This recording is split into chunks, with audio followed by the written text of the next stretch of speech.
امام اعظم ابو حنیفہ رحمۃ اللہ علیہ کے متعلق آتا ہے، کتابوں میں لکھا ہے کہ جس وقت ان کا انتقال ہوا، ان کے گھر کے قریب ایک گھر تھا ہمسائے کا، تو چھوٹا سا بچہ رات کو اپنے والد سے پوچھتا ہے، ابا جان سامنے والے گھر پر ہمیں ایک ستون نظر آیا کرتا تھا رات کو، اب وہ رات کو ستون نظر نہیں آ رہا۔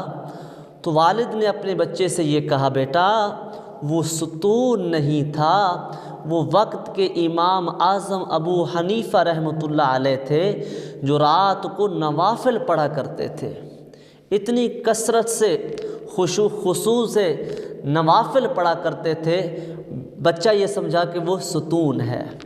امام شافعی رحمۃ اللہ علیہ کے متعلق بھی آتا ہے کہ 200 رکعت نوافل رات کو پڑھتے تھے۔ کل قیامت کے دن ہمارے فرضوں کی جو کمی ہے وہ نوافل سے پوری کی جائے گی، تو آج ہمیں نوافل کی توفیق نہیں ہوتی۔ امام سلام پھیرتے ہیں، بعض لوگ امام کے ساتھ دعا بھی نہیں مانگتے، اتنی جلدی وہ چلے جاتے ہیں۔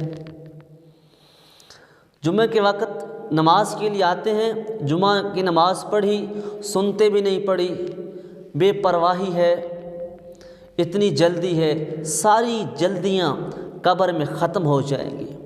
قبر میں نماز کام آنی ہے، آخرت میں نماز کام آنی ہے، اور یہ نوافل ہمارے کام آنے ہیں۔